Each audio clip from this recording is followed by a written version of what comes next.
Elevator চ্যানেলে আমি তোমাদেরকে ওয়েলকাম জানাচ্ছি। তোমরা যারা 2024 সালে বিসিএতে অ্যাডমিশন নিয়েছো, মানে হায়ার সেকেন্ডারি পাস করার পর তোমাদের এখন ফার্স্ট সেমিস্টার হবে, এবং তোমরা জানো যে তোমাদের এখন 4 বছরের কোর্স হয়ে গেছে বিসিএ। একটা 4 বছরের কোর্স, আন্ডার গ্র্যাজুয়েট কোর্স 4 বছরের হয়ে গেছে, মানে এই কোর্সটার কিন্তু প্রচুর ইম্পর্টেন্স। অনেকগুলো সাবজেক্ট চলে এসছে, অনেক নতুন সাবজেক্টও এসছে। তো বিসিএটা যদি তোমরা ভালো করে পড়ো বলতে ওই পরীক্ষার 1 মাস আগে বই নিয়ে বসলে সাজেশানের আশায় তোমরা ইনস্টিটিউটগুলোতে ফোন করবে যে স্যার সাজেশান হবে, ওই রকমভাবে কিন্তু হবে না। কারণ এখন কিন্তু ম্যাকআউট ইউনিভার্সিটিতে খাতা দেখাটা খুব স্ট্রিক্টলি হচ্ছে। ভালো করে না পড়লে উল্টোপাল্টা আবোল তাবোল লিখে আসলে কিন্তু তোমাকে নাম্বার তো কমবেই, এমনকি তুমি সাপ্লিও পেয়ে যেতে পারো। এটা আমার কথা না, এটা কিন্তু আমরা স্টুডেন্ট পড়াচ্ছি, আমাদের স্টুডেন্ট ফ্র্যাটার্নিটির ভেতরেই আমরা কিন্তু এটা জানতে পারছি, এটা দেখতে পাচ্ছি, আমরা বুঝতে পারছি। আর এখন কিন্তু সিসিটিভি সার্ভিলেন্সে পরীক্ষা হচ্ছে। তো এটা মাথায় রাখতে হবে। প্রাইভেট সেলফ ফাইন্যান্সড কলেজ থেকে পড়ছি মানেই যে আমি পাস করে যাবো, এই ধারণাটা ভুল। এবার আসি, আমাদের সাবজেক্ট ফার্স্ট সেমেস্টারে বেশি নেই, কিন্তু দুটো সাবজেক্ট পড়াচ্ছি আমরা। আইটির সাবজেক্ট, সেটা হচ্ছে সি প্রোগ্রামিং আছে, মানে প্রবলেম সলভিং, আর একটা ডিজিটাল ইলেকট্রনিক্স আছে।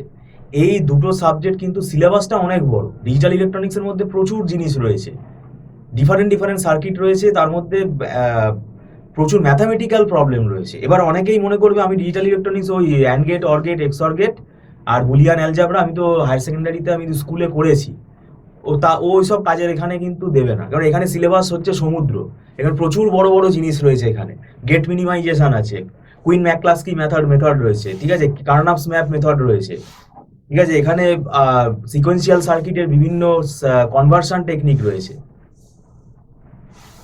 এডি কনভার্টার, ডিএ কনভার্টার, এখানে অনেক রকমের সিলেবাস আছে, অনেক বড় ভাস্ট অ্যাডভান্স সিলেবাস এটা। তো স্কুলের সঙ্গে তুলনা করলে হবে না। তো যাই হোক, সিলেবাস নিয়ে আমি অন্য একদিন আলোচনা করব। আর ব্যাপারটা হচ্ছে যে সি প্রোগ্রামিংটা খুবই দরকার। সি প্রোগ্রামিং অনেকেই হয়তো পাস করে গেছে, এরকম আমি দেখেছি, চাকরি করছে, সি প্রোগ্রামিংয়ের নলেজ নেই। সি প্রোগ্রামিংটা কিন্তু হাতে সময় নিয়ে শেখা দরকার। এখনও যা সময় আছে, তোমরা কিন্তু সি প্রোগ্রামিং মানে এই সেমেস্টারের টিউশনেই কিন্তু তোমরা ভালোভাবে শিখে যেতে পারবে।